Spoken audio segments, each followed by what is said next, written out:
Assalamualaikum warahmatullahi wabarakatuh.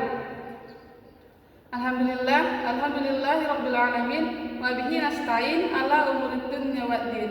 Asyhadu an la ilaha illallah wa asyhadu anna Muhammadar Rasulullah. Yang terhormat Bapak dosen pengampu mata kuliah filsafat. Yang kedua, langsung saja kepada saya Masih Taslamil Astuti, di sebelah kanan saya. Nama saya Hayati Sakinah dengan NIM 24180003. Nah, sebelah kiri saya.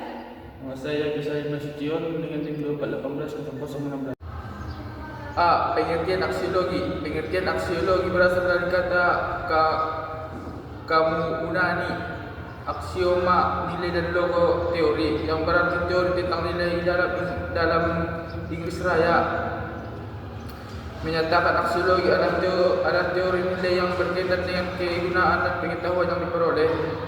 Menurut Kamus Bahasa Indonesia, aksiologi adalah kegunaan ilmu pengetahuan bagi kehidupan manusia, kajian tentang nilai-nilai khususnya etika.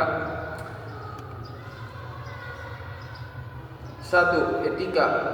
Istilah etika berasal dari bahasa Yunani, jiwa khas suatu bangsa, yang berarti arti kebiasaan. 2. Estetika merupakan bidang belajar manusia yang mempersoalkan tentang nilai keindahan. 1. Teori objektivitas nilai. Teori ini adalah teori sudut pandang yang menunjukkan bahwa nilai adalah objektivitas dalam arti nilai.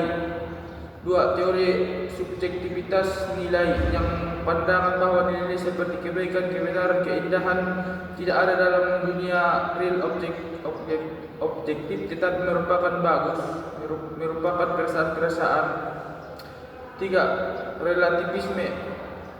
Relativisme nilai adalah pandangan yang memiliki beberapa prinsip sebagai berikut.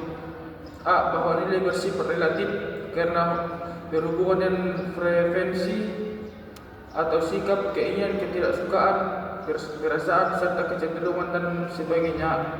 B. Bahwa nilai-nilai berbeda secara radikal dalam banyak hal dari suatu kebudayaan lainnya.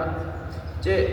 Bahwa penilaian seperti benar atau salah, baik atau buruk, tepat atau tidak tepat, tidak dapat diterapkan padanya. B. Teori tentang nilai. 1. Kehebatan nilai dan keserikatan nilai. Perkembangan yang terjadi dalam pengetahuan ternyata melahirkan sebuah polemik baru karena kebebasan pengetahuan terhadap nilai yang bisa kita sebut sebagai netralitas pengetahuan atau value fresh. Bagi ilmuwan yang menganut paham bebas nilai, kemajuan perkembangan ilmu pengetahuan akan lebih cepat terjadi karena tidak ada hambatan dalam melakukan penelitian. Meminjam istilah Carl Gustav Jung merupakan lagi Goethe yang melahirkan Faust lah yang melahirkan Goethe. 2. Hakikat nilai. Berikut adalah beberapa contoh dari hakikat nilai dilihat dari anggapan atau pendapat. 3. Kriteria nilai. C. Fungsi aksiologi. Aksiologi ilmu pengetahuan sebagai strategi untuk mengantisipasi perkembangan teknologi atau iptek tetap berjalan pada arah kemanusiaan.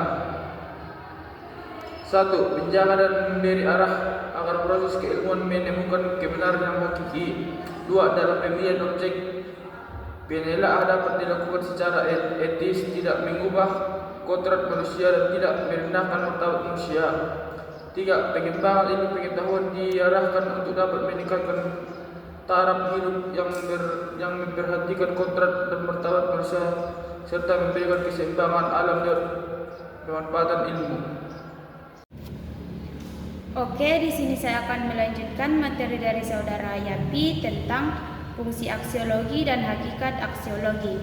Fungsi aksiologi itu ada dua.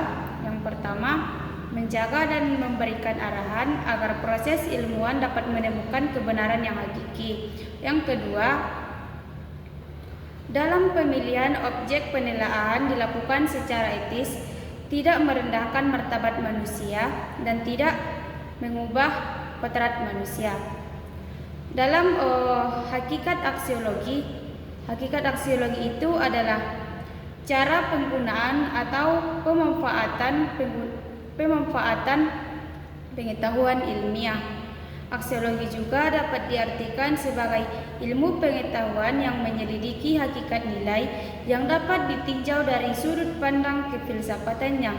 Menurut Bramel, hakikat aksiologi itu terbagi jadi 3. Yang pertama, tindakan moral. Yang kedua, ekspresi keindahan. Dan yang ketiga yaitu kehidupan sosial politik. Baiklah, di sini saya akan melanjutkan materi dari saudari Sakinah tadi, yaitu tentang hakikat ilmu, di mana ilmu adalah sekumpulan pengetahuan yang diperoleh melalui kegiatan penelitian ilmiah yang hasilnya dapat dipertanggungjawabkan secara keilmuan. Yang diperhatikan pada ilmu itu ada 3 kerangka. Yang pertama, ontologinya, yang kedua, epistemologinya, dan yang ketiga, aksiologinya.